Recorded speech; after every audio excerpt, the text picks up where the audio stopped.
जय हिंद दोस्तों। Welcome to Anoop uncensored. देखिए, अभी 22 अप्रैल 2025 को कश्मीर के पहलगाम के बैसारन घाटी में जो आतंकी हमला किया गया, उसमें 26 पर्यटकों को मौत के घाट उतार दिया गया। इस हमले की जिम्मेदारी द रेजिस्टेंस फ्रंट नामक आतंकी संगठन ने ली है, जिसके 5 आतंकी इंडिया और पाकिस्तान के बॉर्डर के रास्ते कश्मीर में घुसे और इस घटना को अंजाम दिया गया। इस घटना के विरोध में भारत सरकार ने कुछ कदम उठाए हैं।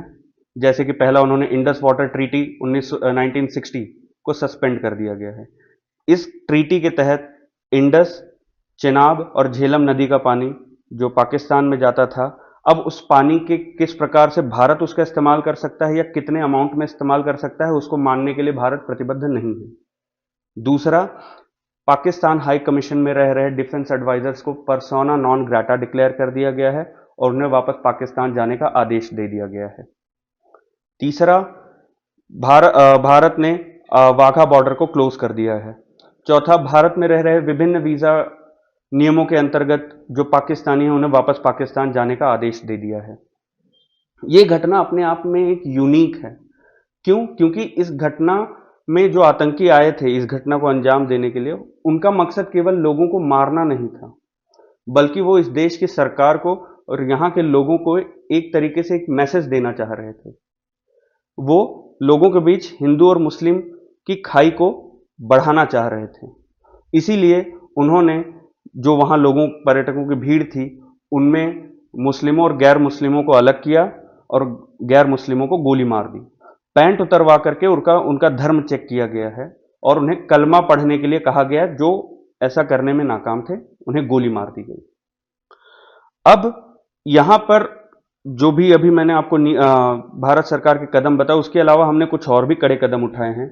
जैसे कि हमने ये डिक्लेयर कर दिया कि हम पाकिस्तान के साथ, चाहे वो बायलैटरल सीरीज हो या कोई भी आईसीसी का इवेंट हो, हम क्रिकेट नहीं खेलेंगे। वाह! ऐसा इसलिए किया गया है क्योंकि भारत पाकिस्तान का मैच नहीं होगा तो कोई एंटरटेनमेंट का जरिया नहीं रहेगा आतंकियों के लिए, तो जिससे वो बोर होकर के ही मर जाएंगे। दूसरा, पाकिस्तान से ऑपरेट हो रहे जो फेमस यूट्यूब चैनल्स हैं उसको भारत में बैन कर दिया गया है, क्योंकि वही लोग तो थे जो यहां की खबरें वहां पहुंचा रहे थे अपने वीडियोस के जरिए। हम पीओके पर कुछ नहीं बोलेंगे। क्यों? क्योंकि वहां हमारे चाचा चाइना की बहुत ज्यादा इन्वेस्टमेंट है और अगर हमने बहुत ज्यादा एक्टिविटी वहां करने की कोशिश की तो हमें 2 हंटर चटका सकते हैं। यहां हमारे सुरक्षा एजेंसियों के रोल को भी नकारा नहीं जा सकता है। इतनी चाक चौबंद है हमारी सुरक्षा एजेंसियां कि चाहे मुर्शिदाबाद हो, चाहे पहलगाम में हो, कोई आता है हमें डंडे से सूत जाता है, तब हम जागते हैं ये कहते हुए क्या हुआ क्या हुआ। जब पाकिस्तानियों को वापस जाने का आदेश दिया गया तब कई ऐसे केसेस निकल के आ रहे हैं जिसमें वो लोग ये कह रहे हैं कि वो यहां 41, 40, 15 पता नहीं कितने सालों से रह रहे हैं, यहां वो वोट दे रहे हैं। किसी महिला का हस्बैंड यहां सीआरपीएफ में जवान है, कोई पाकिस्तान से आया बंदा खुद हमारी पुलिस का जवान है। ये दर्शाता है कि हम कितने ज्यादा लोगों की स्क्रूटिनी कर रहे हैं कि कौन बाहर से हमारे आ रहा है और क्या कर रहा है। राइट? इसके अलावा जो वेस्टर्न मीडिया है उसने भी इसको व्हाइट वॉश करने, लीपापोती के लिए कोई कसर नहीं छोड़ी है। फिर चाहे आप विकिपीडिया खोल के देख लें, बीबीसी को देख लें या न्यूयॉर्क टाइम्स को देख लें, ये वो लोग इस घटना को मिलिटेंट द्वारा लिया गया एक्शन बता रहे हैं, ना कि टेररिस्ट एक्टिविटी। मिलिटेंट और टेररिस्ट में क्या अंतर होता है? मिलिटेंट एक ऐसा बंदा होता है जिसकी लड़ाई जनरली सरकार से, सेना के जवानों से या सरकारी इंस्टीट्यूशन से होती है, और टेररिस्ट वो बंदा होता है जो नॉन कॉम्बेटेंट, यानी ऐसे लोग जो लड़ाई ना कर सके उनको जो मारने का काम करते हैं वो टेररिस्ट करते हैं। यहां पर जो पर्यटक गए थे, क्या वो बंदूक लेकर के गए थे कि वो लोग जो आए मारने के लिए वो मिलिटेंट थे कि बंदूकधारियों को मार रहे हैं? नहीं, वो सब आम नागरिक थे और उनको जिन्होंने मारा है, डर फैलाने की कोशिश की है, वो आतंकवादी हैं, क्लियर। इस पे अब यहां पर चलते चलते मैं आपसे केवल 2 बातें कहना चाहूंगा कि सारा पूरा कश्मीर और सारे कश्मीरियों का इसमें कोई दोष नहीं है।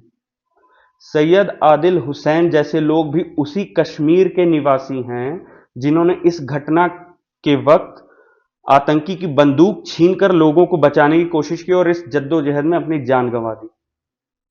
तो सारे कश्मीर को हेट देने की कोई आवश्यकता नहीं है यहां पर, क्योंकि जब कश्मीर हमारा है तो कश्मीरी भी हमारे हैं। इस घटना के बाद कई लोगों का रोजी रोजगार बंद हो गया। स्वाभाविक है, पर्यटक नहीं जाएंगे तो वहां पर रोजगार चलेगा कैसे। लेकिन उन 5 जाहिलों की सजा हम पूरे कश्मीर को नहीं दे सकते।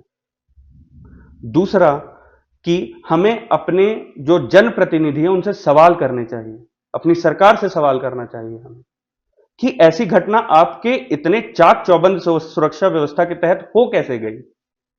हम वैसे तो डिफेंस का बहुत बजट बढ़ा देते हैं, हर साल डिफेंस का बजट हमारा बढ़ते चला जाता है, लेकिन ग्राउंड रियलिटी कुछ और ही कहती है। पैसे अगर हमसे बजट बढ़ाया जा रहा है तो उसका इस्तेमाल कहां हो रहा है, चूक कैसे कैसे हो जा रही है, और आगे हम ऐसे कौन से कदम उठा रहे हैं जिसके तहत ऐसा दोबारा ना हो।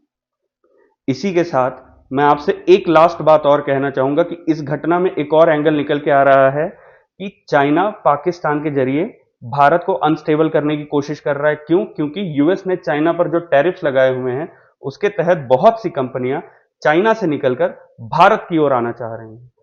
तो चाइना पूरे विश्व में भारत की एक अनस्टेबल नेशन की इमेज बनाना चाह रहा है और इसके लिए वो पाकिस्तान का इस्तेमाल कर रहा है।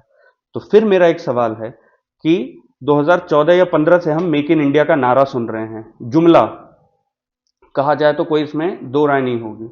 जब हम ये जुमला सुन रहे हैं, 10 साल 11 साल का वक्त बीत चुका है और चाइना के साथ हमारा ट्रेड डेफिसिट बढ़ता ही जा रहा है।